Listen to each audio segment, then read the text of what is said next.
আমরা যখন নিজেদের আত্মীয় পরিজনদের জন্মদিন কিংবা যে কোনো অনুষ্ঠানে নিজেদের আত্মীয় পরিজনদের নিয়ে উৎসবে মেতে ওঠার পাশাপাশি ভোজের আয়োজন করা হয়ে থাকে, সেখানে দাঁড়িয়ে ভিন্ন চিত্র দেখা গেল কালিয়াগঞ্জে। শনিবার ছেলের ৮ম জন্মদিনে রক্তদান শিবিরের আয়োজন করলেন বাবা সুজিত বণিক। কালিয়াগঞ্জের মহেন্দ্র এলাকায় দম্পতি পেশায় শিক্ষক সুজিত বণিক ও স্ত্রী বিদিশা দত্ত পেশায় শিক্ষিকা। তাদের ছেলে কোনো প্রকার বড় ধরনের অনুষ্ঠান না করে ছেলে স্নিগ্ধ কমল বণিকের ৮ম জন্মদিনে স্বেচ্ছায় রক্তদান শিবিরের আয়োজন করেন মহেন্দ্রগঞ্জ নাট মন্দিরে। এদিনের রক্তদান শিবিরে নিজেদের আত্মীয় পরিজনদের পাশাপাশি তাদের স্কুল সহকর্মী থেকে শুরু করে রক্তদান শিবিরে রক্তদান করেন। এদিন রক্তদান শিবিরে ৩০ জনের মতো রক্তদাতারা রক্তদান করে স্নিগ্ধ কমলকে আশীর্বাদ করেন। তাদের এই উদ্যোগকে সাধুবাদ জানিয়েছেন সাধারণ মানুষ। এদিনের রক্তদান শিবিরে উপস্থিত ছিলেন বিশিষ্ট সমাজসেবী সন্তোষ বাঙ্গালী, শ্যাম কুণ্ডু, সুনীল সাহা সহ বিশিষ্টজনেরা। আপনার নাম? আমার নাম সুজিত বণিক।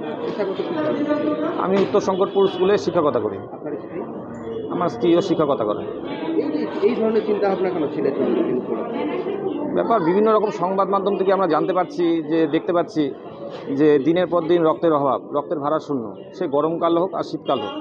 তাই আমার চিন্তা ভাবনা এরকম যে ছেলের জন্মদিনে যদি একটা ক্ষুদ্র প্রয়াস করা যায়, যে কিছু মানুষ যদি রক্তদান এখানে করে, অনেকে যাতায়াতের অভাবে হয়তো যেতে পারে না রায়গঞ্জে, কারণ আমাদের এদিকে তো সেই ব্যবস্থা নেই। তাদের জন্য একটু সুবিধার্থে করানোর চেষ্টা করা হয়েছে, যাতে কিছু লোক যাতে পায়। এখন তো দেখা যায় জন্মদিন উপলক্ষে যে কোনো অনুষ্ঠানে লোকে ভোজ করে নিয়ে খাওয়া দাওয়া আনন্দ দিচ্ছে, এইখানে দাঁড়িয়ে এই ধরনের কেন?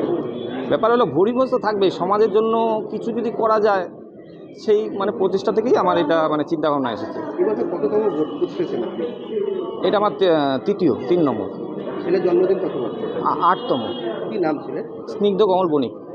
সে কতটা উৎসাহ এই ধরনের আপনার? না, ও প্রথম থেকে এ বিষয়ে যখন শুনছে তখন ও নিজেই বলে যে না বাবা খুব ভালো, ও দিতে না চাইলেও ভয়, কিন্তু তাহলেও ওর মধ্যে একটা উৎসাহ লক্ষ্য করা যাচ্ছে, ওর ইচ্ছা থেকেই এটা করার।